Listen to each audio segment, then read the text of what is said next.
Action. बड़ा भाई साहब ने बड़ी बड़ी लंबी बातें की हैं। सच्चाई सबको पता है, 22 लाख करोड़ रुपए एक साल में लूट हुई है। सिर्फ एक साल की मैं ये डेटा दे रहा हूं। पिछले फिनेंशियल ईयर में यही जीएसटी के नाम पे 22 लाख करोड़ रुपए की लूट, और अब कहते हो कि दे दिया लंबी लंबी छूट।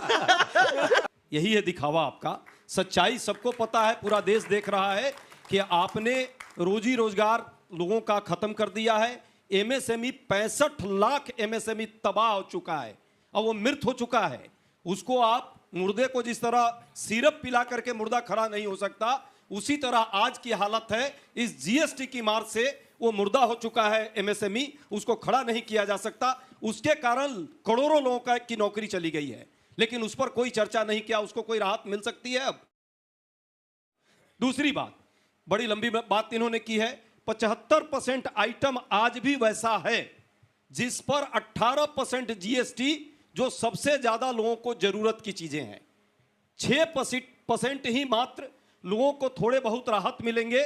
इस जो बदलाव किया है इन्होंने, तो ये धोखा लंबा दे रहे हैं। और वो भी 40% जो बढ़ाया है, ठीक है, जिन कारणों से बढ़ाया है उस दायरे में बहुत सारे लोग जो पहले थे वहां चले जाएंगे। तो ये राहत सिर्फ ऊंट के मुंह में जीरा का जो कहावत है वही है।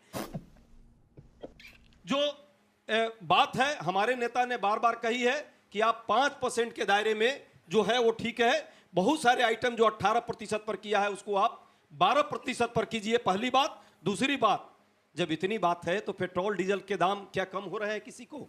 महंगाई दर की तो बात करते हैं, अभी देखिएगा महंगाई दर पर लंबी चर्चा करेंगे। बहुत कम हो गया। प्रधानमंत्री जी ने वो लाल किला के प्राचीर से कहा गरीबी कम हो गई, लेकिन अभी भी चावल और आटा बांटना पड़ रहा है कितने लोगों को? 80 करोड़ लोगों को। ये कहावत हमारे यहाँ है कि जाड़े में भी बिल्ली जो है घर लौट आती है। चुनाव आ गया है भाई, इसलिए लौट रहे हैं, सारे चीजों को रिटर्न कर रहे हैं। लेकिन सच है कि जो बात कर रहे हैं कि 8% का ग्रोथ रेट, 1.5% की महंगाई दर, सब चीज ठीक हो गई, तो 80 करोड़ लोगों को मिडिल क्लास का हमारा आपका टैक्स का पैसा लेकर के क्यों उनको मुफ्त में आप राशन दे रहे हो? जब सब ठीक हो गया है तो राशन की जरूरत नहीं है।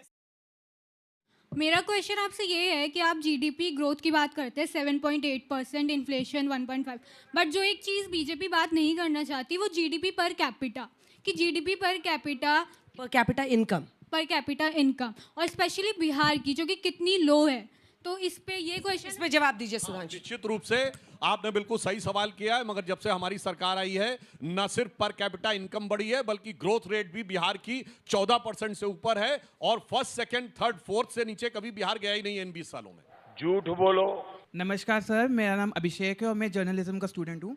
मेरा आपसे ये सवाल है कि जिस तरह बीजेपी ने जीएसटी, जो चीज़ हम सबके लिए ज़रूरी हैं उन पे जीएसटी कम कर दिया है और लग्जरी आइटम्स पे जीएसटी बढ़ा दी है, तो इससे कांग्रेस को क्या इतनी मिर्ची लग रही है? बिकॉज उन्होंने तो हमेशा से हमारे देश को लूटा है।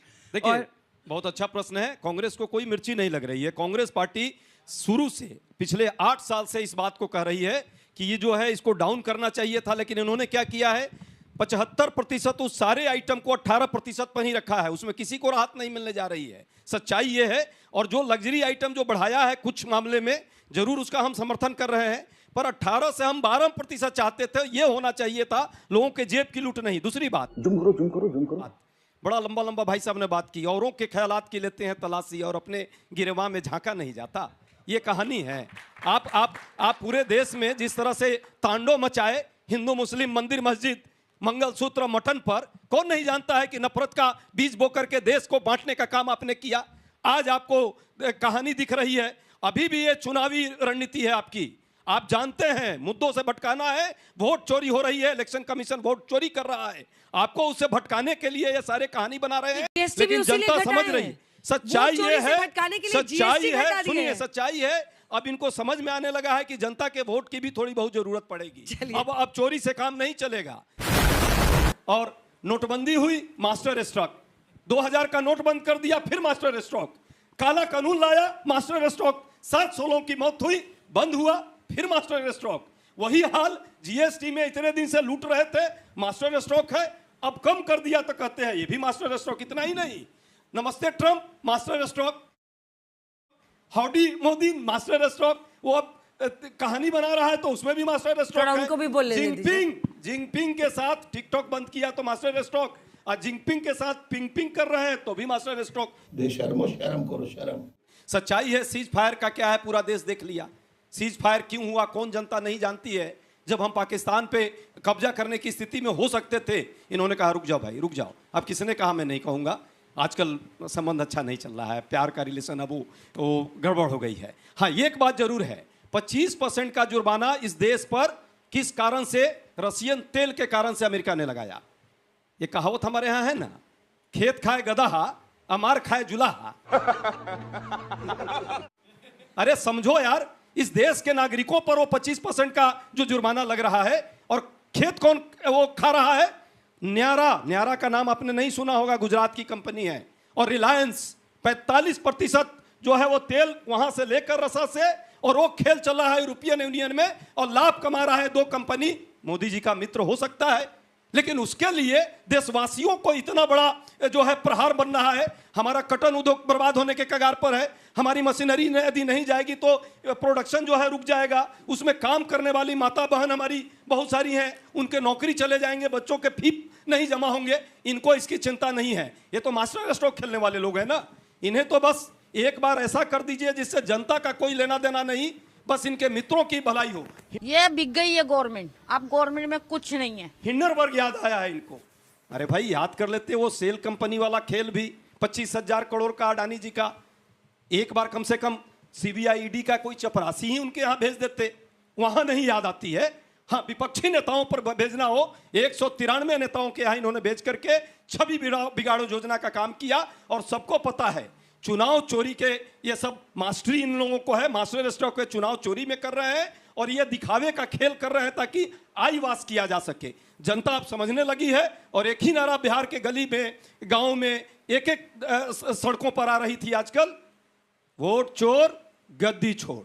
ये झूठ है, झूठ है, झूठ है। यही नारा है और ये आने वाले समय में नारा पूरे देश में आएगा, क्योंकि सबको पता है 2023 में जिस तरह इन्होंने कानून बदला है और चुनाव आयोग को बचाने के लिए जितनी भी वो चोरी कर रहे हैं, आपने फेल्ड स्ट्रोक पे कुछ बोला ही नहीं। फेल्ड स्ट्रोक पे पिछली बार क्या बोल रहे थे, चोर वाला नारा के बिना तो आपका चुनाव। सवाल सुनिएगा, सवाल सुनिएगा कि नहीं?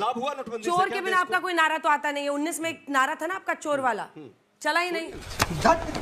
कहते टैरिफ से भारत के नागरिकों पर, भाई साहब टैरिफ अमेरिका ने लगाया है। अमेरिका में जो चीज बिकेगी वो महंगी होगी। भारत का नागरिक कहां से नजर आता? पढ़े लिखे होगे, राहुल गांधी के प्रभाव से बुद्धि क्या हो जाती है वो समझ सकते हैं। इसलिए मैं इनसे कहना चाहता हूं, हमारे यहां कपड़ा उद्योग प्रभावित होगा, हमारे यहां लेदर का उद्योग प्रभावित होगा, मगर हमारे यहाँ फार्मास्यूटिकल इलेक्ट्रॉनिक्स आइटम को उसने 0 टैरिफ पे रखा हुआ है। वाकई मैं भी इनको विद्वान अभी तक मानता था, लेकिन अब कह रहे हैं कि ये टैरिफ से भारत को हानि नहीं होगी जो 25% का जुर्माना लगा है। ये क्या कर रहे हो आप भाई? इतने पढ़े लिखे हो, इस बात को समझो कि न्यारा के लिए और रिलायंस के लिए देश अपनी कुर्बानियां नहीं देगा। देशवासी और राष्ट्र हित के लिए लोग कुर्बानी देगा। अब बिहार में चुनाव के दौरान हिंसा, बूथ लूटना और मतपेटियां लूटना, मशीनें लूट लेते हैं तो होती है, सिर्फ बंगाल में होती है। वक्त समाप्त हो रहा है। दो लाइन का नवल जी, 2 लाइन। देखिए, एकदम अभी तक सुधांशु जी ने कोई जवाब नहीं दिया। आपने 5 लाख नौकरी 17 साल में रोक कर क्यों रखा था? जो कि तेजस्वी 5 लाख नौकरी क्यों रोका था? 3.5 लाख नौकरी जो प्रक्रियाधीन किया गया, उसको आप इस 17 महीने में उसके बाद क्यों नहीं दे पाए? आप 5 लाख नौकरी खाली है, वहां अभी भी पद खाली है, उसको भरा नहीं गया। 2.25 लाख शिक्षा के क्षेत्र में खाली है, 65,000 स्वास्थ्य के क्षेत्र में और 40,000 गृह मंत्रालय में। समझिए स्वास्थ्य कितना इनके लिए प्रायोरिटी है, शिक्षा कितना प्रायोरिटी है। और जो अपराध बढ़ रहा है, चूंकि पुलिस इन भर्ती नहीं कर रहे हैं, ये स्पष्ट दिखाता है। 60 लाख से ज्यादा जो है हत्याएं हुई हैं, 25 लाख से ज्यादा बलात्कार हुआ है। इनकी स्थिति है खराब।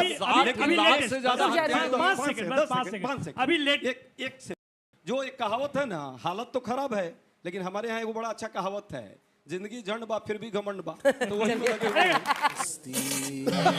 खत्म।